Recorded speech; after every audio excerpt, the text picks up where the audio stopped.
बड़ा महिमामय है आश्रय। अभी परसों ही शायद एक भगत जी हैं, वो कह रहे थे रात्रि के दर्शन और उत्सव मना करके जा रहे थे और अचानक नींद आ गई। पूरी रात उनको लगा, अचानक नींद आ गई तो पार्श्व में बैठे हुए जनों ने सावधान किया, तो फिर गाड़ी से उतरे, मुख धोया। फिर ऐसा हुआ कि 15-20 मिनट सत्य कहते हैं, वो कह रहे थे हम धाम में खड़े हैं, एक शब्द भी झूठ नहीं बोल रहे, मुझे होश ही नहीं रहा और मेरी गाड़ी कैसे चलती रही। 15-20 मिनट बाद जब चेतना आई तो घबरा गए कि गाड़ी कौन चला रहा था। और जहां बहुत सी गाड़ियां आ जा रही, उनका निश्चित प्रभु मेरी गाड़ी बैठकर चला रहे थे। मैं एक शब्द भी झूठ नहीं बोल रहा, कोई बड़ाई की बात नहीं कर रहा। ये मेरा हृदय, कोई माने ना मान, वो कह रहे थे मेरा हृदय देख रहा था, मेरे प्रभु चला रहे हैं। उत्सव करके रात्रि का दर्शन पूरा और फिर गए तो अचानक एकदम ऐसी नींद की स्थिति। अच्छा, दिन की दिनचर्या अपनी गृहस्थों की होती है और रात में पूरा यहां जगे तो फिर सर्वतो भावेन आप प्रभु के प्रति समर्पित है। वो आश्चर्य जीवन मंगलमय हो जाएगा। मान लीजिए एक बार श्री नारदानंद सरस्वती जी महाराज नैमिषारण्य के कहीं संतों की संगोष्ठी में जाना था, बहुत दूर, बहुत विद्वान वेदांतदर्शी ब्रह्मबोध संपन्न महापुरुष थे नारदानंद सरस्वती जी महाराज। रास्ते में गाड़ी खराब हो गई, जहां कई किलोमीटरों तक कोई नगर नहीं, कोई। अब वहां संतों की सभा में पहुंचना था, कैसे? तो दंडी सन्यासी थे, तो उनका देखो ये बात किसी से कहना नहीं, ऐसे रखा दंड नारायण को और कहा स्टार्ट करो। स्टार्ट हो गई गाड़ी। जब लक्ष्य में पहुंची दंड नारायण को हटा लिया। कोई दुर्लभ नहीं है। अनंत ब्रह्मांडों को जो अपने संकल्प से चला रहे हैं, वो एक हमारे जीवन के रक्षक हो, ये कोई आश्चर्य की बात नहीं। शरणागत के लिए कोई आश्चर्य नहीं है। वो देहातीत स्थिति एक क्षण में प्रदान कर सकते हैं, हमें कल्पों लग सकते हैं। इसीलिए यहां कहा नमो नित्यम वृंदावन तरुलताभ्या करुणया। वृंदावन की लता खगमृग पशु पंछी, वृंदावन के रसिक जन, वृंदावन वासी जन, ये सब करुणामयी लाडली की करुणा स्वरूप है। ये हम पर दया करें। किरंतिभ्या, इनकी कीर्ति का गान करें, इनके दर्शन करें, स्पर्श करें, इनकी बातें सुने और स्मरण करें तो विभांतिभ्या पावे प्रकृति रस सारात्म महसा। प्रकृति रस से परे जो सार तत्व है, परम रस प्रेम, वो तुम्हारे हृदय, और प्रेम ही देहातीत स्थिति प्रदान करता है। चाहे आत्मरति बोलो या प्रिया प्रीतम की रति, माने प्रेम या आत्म प्रेम, तो इतना गाढ़ अवस्था की अवधूत स्थिति शरीर की शुद्ध ही नहीं है। प्रेम प्रियालाल के प्रकट रूप में इतना प्रेम, शरीर शुद्ध ही नहीं है।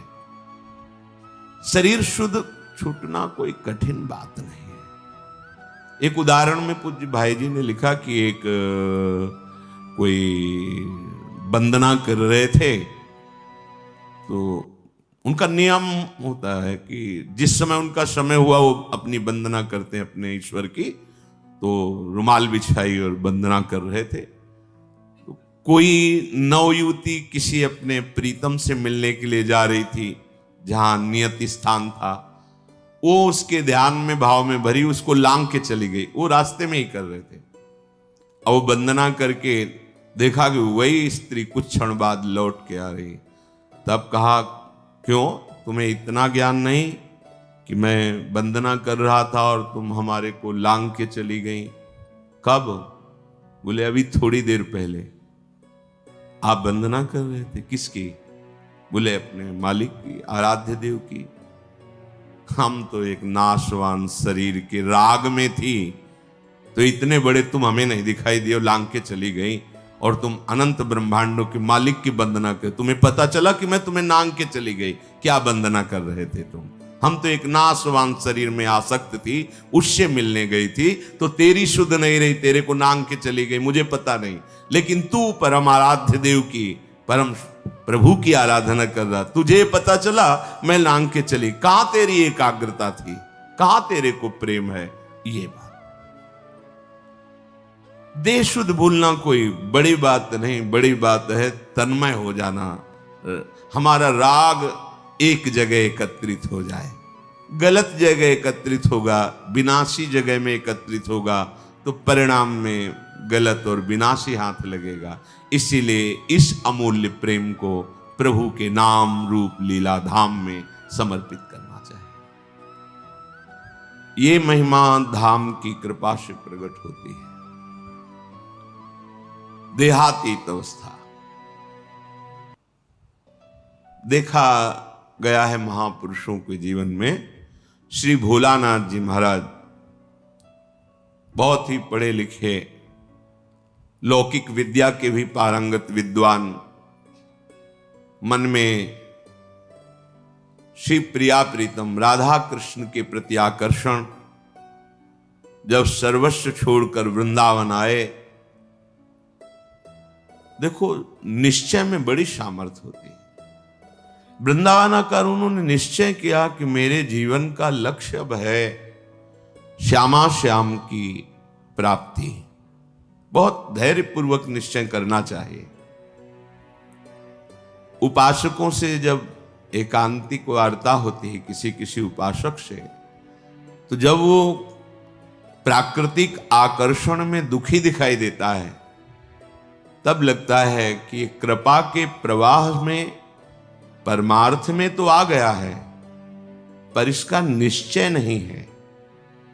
क्योंकि निश्चय ना होने के कारण भोगाकर्षण में वो जलता है और चाह करता है भोगों की।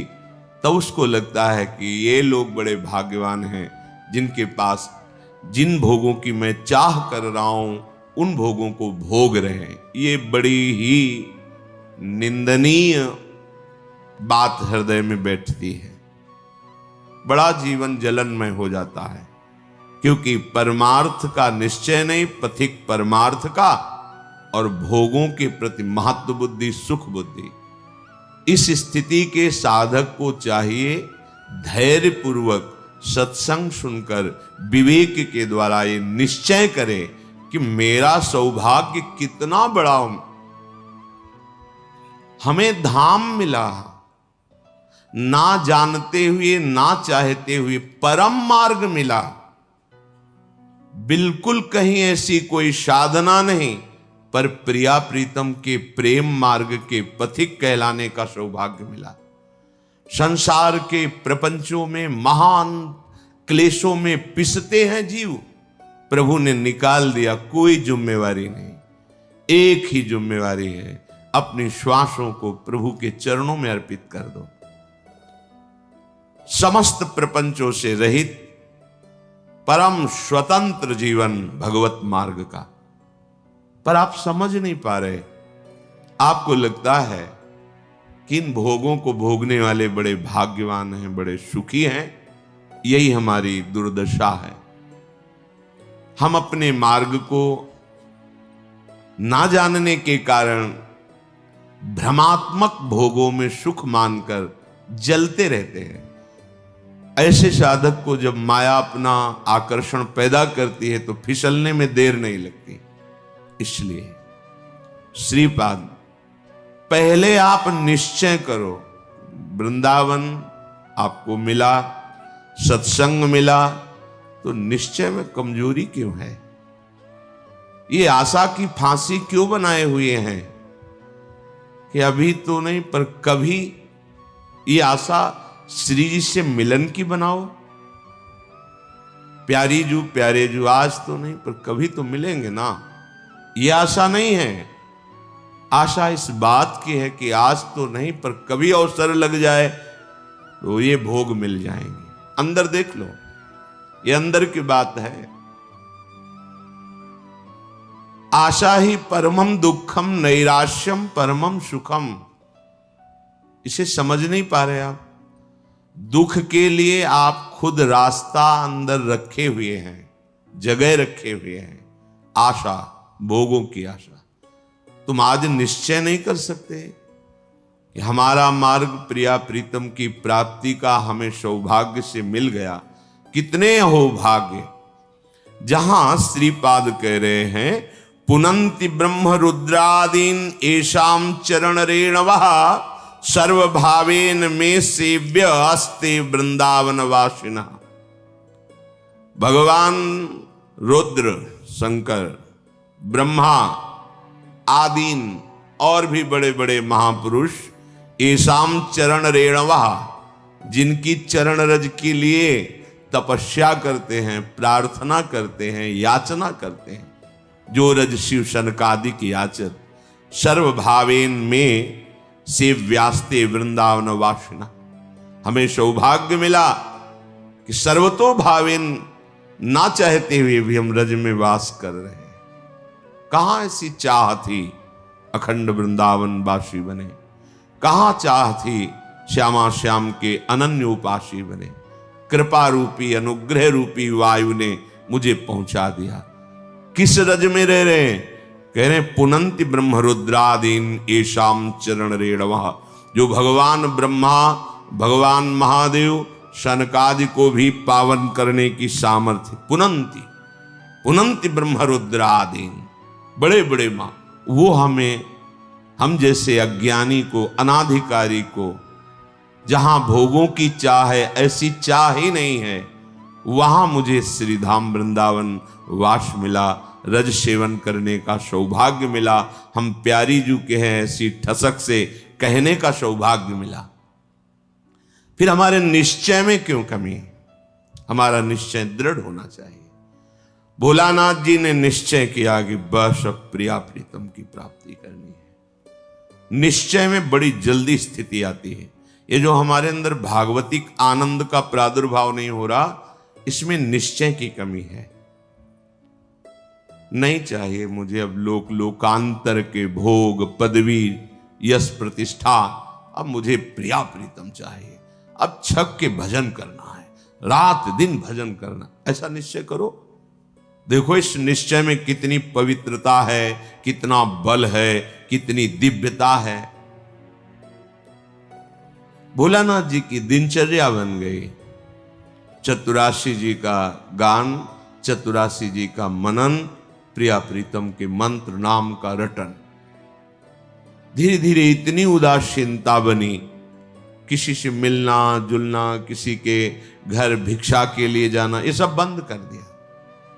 बस यमुना जी के किनारे श्रीमद चतुराशी जी का गायन, मंत्र का जप, प्यारे जू के ध्यान में। शाम के सेवा कुंज दर्शन करने जाते, बंदरों को जो चना डाला जाता है, उसकी जो ठुड्डियां पड़ी होती, अर्थात जो बंदर भी नहीं खाते थे, बहुतायत चना, वो उठा लिए मुट्ठी दो मुट्ठी, और यमुना किनारे बैठकर उनको चबा लिया।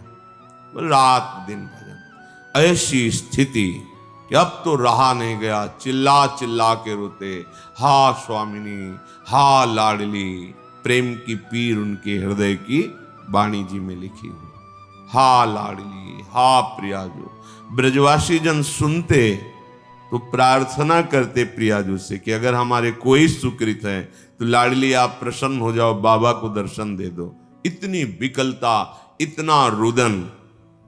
दिन राधा वल्लभ जी के श्रीअंग के दर्शन करने गए, भाव में भरे निहार रहे थे। होली उत्सव चल रहा था।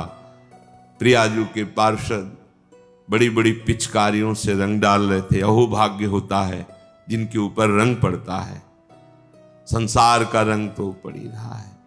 अहो भाग्य उनके जिनके सामने प्रभु विराजमान है, और फिर उनके पार्षद जन उन्हीं कर कमलों से जिनसे श्रीअंग सेवा करते हैं, वो रंग डालते हैं, गुलाल डालते हैं। समीप ही थे, भर की पिचकारी मारी। लीला श्री जी की उनके कान में सीधे गई, पर्दा फट गया, रंग युक्त जल अंदर। जो श्रीपाद कह रहे जीवन ने वो मृत प्रायो, देहादौ निरहम ममा। देह भाव से अतीत, अहमता ममता शून्य स्थिति प्रेममयी। अब वो जल पीड़ा देता है, पक जाता है, फिर उसमें कीड़े पड़ जाते हैं, कोई किसी से नहीं कहना। सेवा कुंज दर्शन करने गए तो ऐसे कीड़े, जब लोगों ने देखा तो उनका, अरे बाबा तुम्हें तो बड़ा कष्ट है।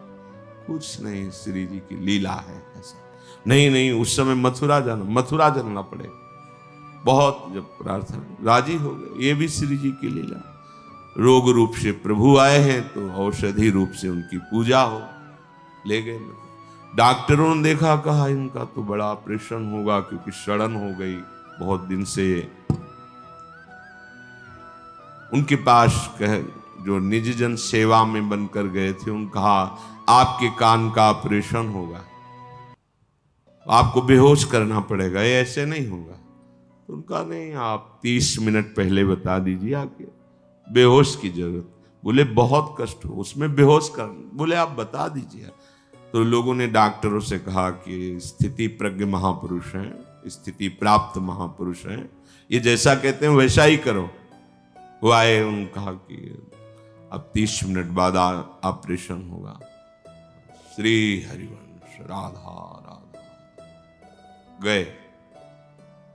वो डॉक्टर आए ऐसे कि ऑपरेशन के कुछ देर बाद बाबा श्री हरिवंश, जैसे सो के उठे, श्री हरिवंश राधा राधा राधा, तो हो गया ऑपरेशन। अच्छा उठे, आश्चर्यचकित सब नर्स डॉक्टर, क्या है ये, शरीर का ऑपरेशन हो रहा है, आप श्री जी की सेवा में हैं, भाव देह से क्या फर्क पड़ता है। ये स्थिति। नमो नित्यम वृंदावन तरुलताभ्यः करुणया कीरंतिभ्या सर्वान पिच पुरुषार्थान सकृदपि विलोकात। यहां देखना भजन है, विलोकात, यहां की लताओं का दर्शन। यहां आप आए हैं, आपको पता नहीं कि ऐसे महापुरुष का स्पर्श हो जाएगा, सारे दुष्कृत आपके नष्ट हो जाएंगे। आप भीड़ में चल रहे हैं, कौन किस कोटि का भजनानंदी है ये बाहर से थोड़ी दिखाई देता है। ये प्रेमियों का देश है वृंदावन। पता नहीं किस पर दृष्टि पड़े, कितनी ऊंची स्थिति का वो प्रेमी महात्मा गृहस्थ वेश में दिखाई दे रहा है, पागल वेश में दिखाई दे रहा है, या विरक्त वेश में दिखाई दे रहा है, कोई आपको आकर्षण नहीं लग रहा, और प्रिया प्रीतम की बहुत ऊंची प्रेम स्थिति में है। इनके दर्शन का, इनके स्पर्श का, इनके सानिध्य का देवर्षि नारद जी कह रहे अमोघस्य। भाई जी ने कहा जैसे आप सो रहे हैं और सूर्य उदय हो गया है तो अंधकार नष्ट हो गया है, पर आपको पता तब चलेगा जब नेत्र खुलेंगे। ऐसे ही महापुरुष का संग हो गया, अब आपका तो कल्याण निश्चित है, पर आपको पता तब चलेगा जब आपके अंदर वो कल्याण स्थिति जागृत हो जाएगी। बिलोकात, वृंदावन को देखना ये प्रेम प्रदान करने वाला है। कहां से आ रहे, वृंदावन का दर्शन करके। ये भावना मत लाओ यहां बड़ी बिल्डिंगें हैं, ये सब भौतिक बातें माने। धाम नाम रूप लीला चिदानंद है, ये है। गिरिराज जी वही है ना, रजरानी वही है, बहुत कुछ यहां सब चिदानंद है। अपने भाव दूषित है इसलिए पकड़ नहीं पा रहे। विलोकात, दर्शन करो वृंदावन का। देहातीत स्थिति कैसे प्राप्त होगी? बिलोकात, संस्पर्शात, यहां की लताओं का स्पर्श, रजरानी का स्पर्श, स्वाभाविक वायु बड़े बड़े महापुरुषों का, यमुना रसरानी का, बिहारी बिहारिंजू का स्पर्श करके आपके शरीर को स्पर्श कर रहे हैं। बड़े बड़े तीर्थों के अवगाहन से जो बात नहीं बनेगी वो यहां की वायु हवा बना देगी। ये वृंदावन की वायु है। स्पर्शात, यहां की रज, यहां की लताएं, यहां के खगमृग पशु पंछी, यहां के रसिक जन, स्पर्श हो ही जाएगा, बाह्य और आंतरिक दोनों हो जाएगा। कथनाच, वृंदावन का नाम, वृंदावन की जय घोष, वृंदावन धाम की प्रिया प्रीतम का नाम, उनकी जय घोष यहां स्वाभाविक होती रहती है। जय जय श्री राधे।